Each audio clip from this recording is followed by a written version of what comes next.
आप सबका सपना प्रभ चैनल में हार्दिक स्वागत है। श्याम कार्तिक भगवान की जय, राई दामोदर भगवान की जय। एक राजा था, उसकी कोई संतान नहीं थी।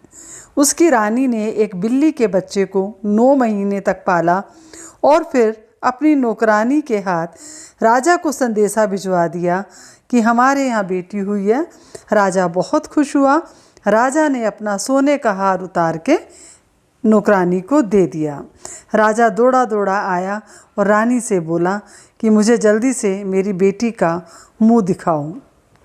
तो रानी बोली, अभी नहीं दिखाऊंगी, अभी वह बहुत छोटी है। राजा वापस चला गया। फिर कुछ दिन बीत गए। राजा फिर गया।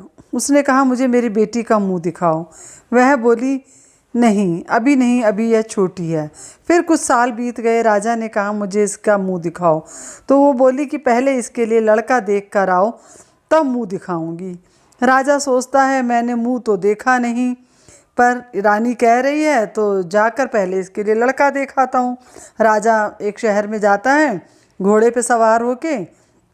वहाँ उसे एक राजा का इकलौता बेटा मिलता है। वो बहुत सुंदर होता है। राजा उसको गुड़ और सिक्का देके रिश्ता पक्का कर देता है।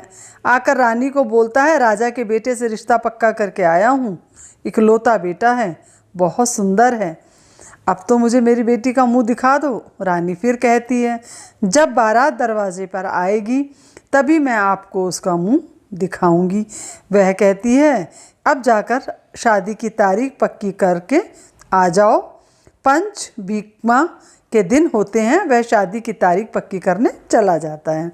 पर इधर से रानी सोचती है, मैंने तो एक बिल्ली के बच्चे को पाला है, राजा को पता चलेगा तो वो मेरे को मार डालेगा। इसीलिए वह सोचती है कि अब क्या करूं।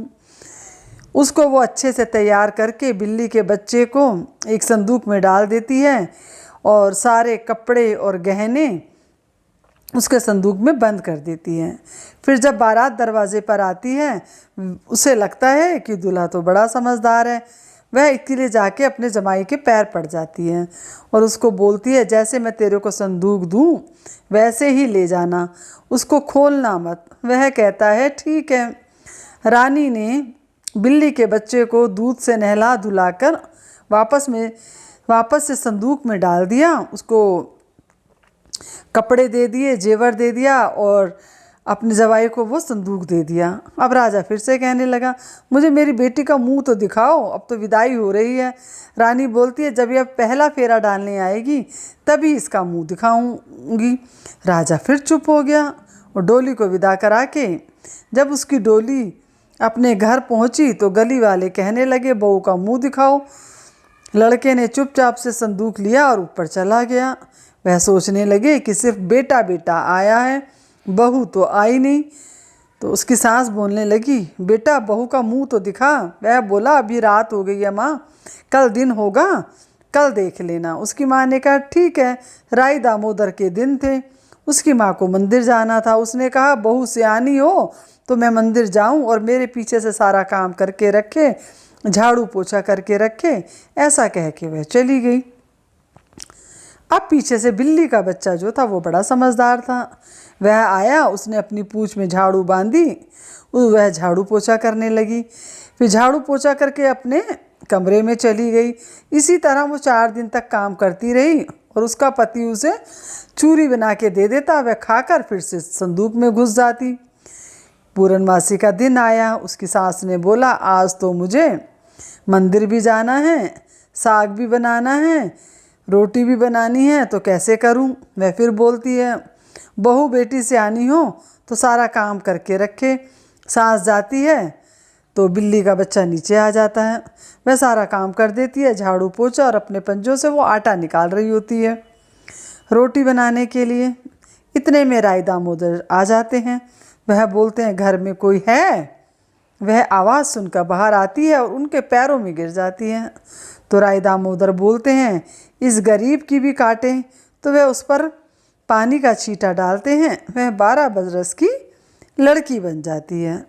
फिर उसको खाना खिलाते हैं और वह फिर उनको खाना खिलाती है, आसन देती है और उसके बाद राय दामोदर जो है अंतर्ध्यान हो जाते हैं और पीछे से वो सारा काम कर लेती है।